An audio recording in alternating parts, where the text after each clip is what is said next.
जनाब प्रोफेसर अजीज़ हैदर साहब। सदर मुफ्ता दानिशवर कौम सामीन हज़रात अस्सलामु अलैकुम। सबसे पहले तो मैं जनाब मिर्ज़ा एजाज अतहर साहब और दूसरे जनाब यासूफ बास साहब को इस बात के लिए मुबारकबाद पेश करता हूँ कि उन्होंने एक ऐसी तारीख़ चुनी इसके लिए जिस पे हमारे इमाम 11वें इमाम की विलादत की तारीख़ है।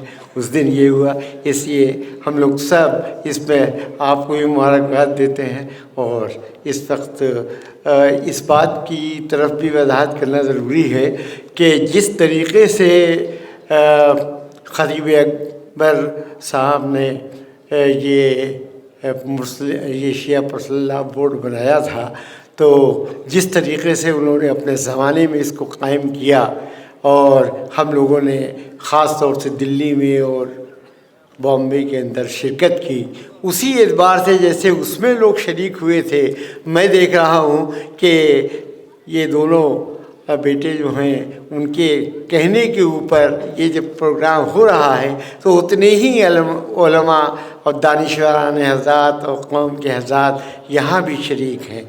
और अब मुझे उम्मीद है कि आइंदा भी जब इजलास किया जाएगा तो इसी तरह से आप लोग शरीक होंगे और इसमें हिस्सा लेंगे। जो काम ये शिया पर्सनल बोर्ड कर रहा है ये बहुत ही अच्छा है और वाकई इसकी ज़रूरत थी। हम लोगों ने बहुत सी तजावीज़ यहाँ पास कर दी गई हैं, इंशाअल्लाह उसको हम लोग हुकूमत से कह के करवाने की कोशिश करेंगे। ये तो रही जो हमारा बोर्ड करेगा। इसके साथ साथ जो मेरी एक तजवीज़ थी वो मैंने कल रात में रख भी दी थी कि हम लोगों को एक ऐसा इंस्टीट्यूट कायम करना चाहिए जहाँ पे हम इस तरह से बच्चों को चूज़ करके पढ़ाएं कि वो अच्छे IAS बन जाएं, अच्छे डॉक्टर बन सकें, अच्छे कौम के अच्छे जानकार बन सकें। ऐसे लोगों को हमको कोशिश करनी चाहिए, वैसे लोगों को सेलेक्ट करें, पढ़ाएं और उसमें हम हमारा इतना बड़ा शिया कॉलेज है, वहाँ के असातिज़ा हैं उनकी मदद ले सकते हैं और जगह से भी ले सकते हैं। और एक चीज़ को और मैं बहुत ज़ोर दे के कहूँगा कि हम लोगों को ये पता लगाना चाहिए कि हमारे पूरे हिंदुस्तान में कितने शिया हज़रात हैं जो बड़ी बड़ी पोस्टों के ऊपर हैं। अक्सर मैं ये देखता हूँ कि शिया हज़रात के साथ कोई शिया का काम हम करने की बात होती है तो उस पर तसाहुली को रखते हैं, कुछ काम नहीं करते। तो ज़रूरत ये कि उनसे भी ये कहा जाए कि देखिए आप हैं तो आप अपनी कौम का कम से कम खुद ध्यान रखिए और उसके लिए जो कुछ कर सकते हैं आप भी इसमें पूरा हिस्सा लीजिए। मैं अपनी बात कहूँ, मैं यूनिवर्सिटी के अंदर पढ़ाता था, अंग्रेज़ी का प्रोफेसर था, तो हमारे यहाँ बहुत से शिया लोगों की ये मामला है कि भाई हमको PhD करनी है। तो समझिए मैंने कुल मिला के तो 35 लोगों को इंग्लिश के अंदर PhD कराई, उसके अलावा 15 जो थे वो शिया हैं जिनको हमने PhD कराई। और नतीजा ये हुआ कि आज हमारे शिया कॉलेज में तो हमारे स्टूडेंट हैं जो कि यहाँ रीडर हो चुके हैं और पूरे हिंदुस्तान में फैले हुए हैं। तो सबसे बड़ा किसी की अगर मदद कर दीजिए, उसे बना दीजिए तो वाकई वो आगे बढ़ जाता है। हमें हिम्मत अफजाई करना चाहिए, लड़कों की कोशिश करनी चाहिए कि लड़के आगे से आगे बढ़ें। ये बात।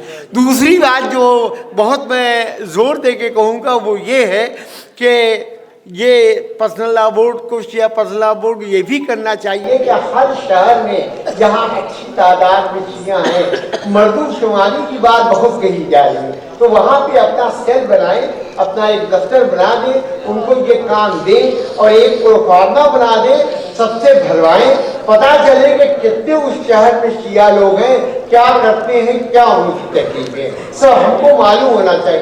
पहले भी कुछ लोगों ने कोशिश की, मेरी जानिश में है कि ऐसी कोई मर्दूशुमारी हो जाए और सब पता, लेकिन वो हो नहीं पाया।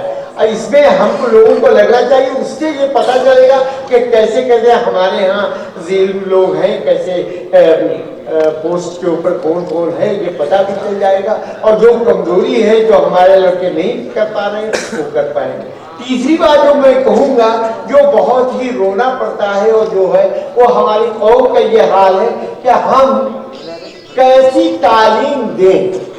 इस पे अक्सर मुझे ये देखने को मिलता है कि ज्यादातर लोग क्या करते हैं कि अभी बच्चा जाने लगा स्कूल तो हम कॉन्वेंट में भेज देते हैं। ज्यादातर कॉन्वेंट स्कूलों में कि उर्दू नहीं पढ़ाई जाती। अब नतीजा ये होता है कि वो लड़का उर्दू नहीं जानता, नावला कर जाता है। अच्छा, जब उर्दू नहीं जानेगा तो वो अरबी क्या जानेगा, फारसी क्या जानेगा, और भी क्या जानेगा। तो सबसे पहले मैं इस बात को दूंगा कि क्या आप कॉन्वेंट में पढ़ाइए, या तो देख लीजिए ऐसा कॉलेज हो, ऐसा कॉलेज हो कि कम से कम वहाँ उर्दू पढ़ाई जाती हो, तो आप वहाँ एडमिशन दिलवाइए। और अगर मान लीजिए नहीं है और आप उस कॉलेज को बहुत अच्छा समझते हैं तो पढ़वाइए, हम उससे इनकार नहीं करते, ठीक है अच्छा। लेकिन आप फिर लड़के को एक किसी इदारे में जहाँ उर्दू पढ़ाई जाती हो, अरबी की तालीम दी जाती हो, इसको जरूर करवाइए। और अगर नहीं करिएगा तो हम शिया हैं, तो वो जब कुछ जानेगा नहीं तो हम वाकई एक दिन मरना सबको, तो जो एक सूरह फातिहा पढ़ने के लायक नहीं होगा तो फायदा क्या होगा।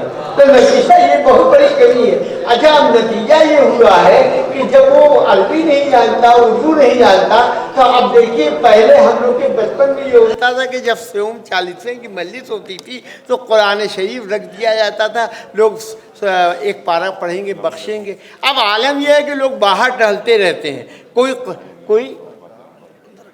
कोई पढ़ने के लिए आता नहीं है और वो पढ़ा नहीं जाता। नतीजा ये होता है कि अगर आपको पढ़वानी ही है, फातिहा करवानी है, तो आप फिर किसी दीनी इदारे से बच्चों को बुलवाइए, फिर आप ये करवाइए। तो आप इस बात की कोशिश करिए, और बल्कि हम तो उलमाए हजरात से भी दस्तबस्ता गुजारिश करेंगे कि जब वो मजलिस पढ़ें तो इस बात को भी कहें कि देखो कुरान पढ़ने का इतना सवाब है, या सोम 40वां हो तो उसके अंदर तुम लोग ये पढ़ा करो, और इस पर जोर दिया करें ताकि लड़का, अच्छा वो पढ़ेगा कैसे जब वो अरबी पढ़े होगा, इसलिए पढ़वाना बहुत ज़रूरी है, इसको बहुत ज़रूरी है। अच्छा, एक बात तो ये तो बच्चों को करना चाहिए। दूसरे हम आलिम दीन से भी इस बात को कहेंगे। देखिए, अब आप लोग बाहर जाने लगे, फॉरेन कंट्रीज़ भी जा रहे हैं, सब दीनी बातें भी बतानी, फला करनी, तो कुछ अंग्रेज़ी भी जानिए। इसलिए कि अगर वहाँ लड़का मिला, अब मुझसे एक मौलाना कहने लगे, अमेरिका गए कि मजलिस पढ़ने, तो कहने लगे कि अरे अभी तो काम चल जा रहा है, लेकिन बाद में ये होगा कि अगर अंग्रेज़ी में नहीं पढ़ पाएंगे तो शायद फिर कोई हमें न बुलाए। तो हम नतीजा ये कि ज़रूरत इस बात की है कि अंग्रेज़ी भी आए। मैंने बहुत सी स्पीचें सुनी जो इंग्लिश में ईरान के पढ़े हुए हैं, बहुत अच्छी स्पीच देते हैं, मजलिस पढ़ते हैं अंग्रेज़ी के अंदर। तो ये भी कोशिश होनी चाहिए, और आदमी को कोई मुश्किल नहीं है, आदमी कर सकता है। जहाँ अरबी और फ़ारसी और उर्दू सब पढ़ा, वहाँ अंग्रेज़ी भी सीख सकता है, ये करे। मेरे ख़्याल से ये इसकी तरफ हमारे ये बोर्ड जो है इसकी तरफ भी तवज्जो देगा, और इंशाअल्लाह अगर ऐसे ही होता रहा तो हम लोगों के जो बोर्ड है वो एक अच्छा मैसेज देगा कौम को, और ये बात बहुत ही हमारे लिए कारआमद साबित हो। बहुत बहुत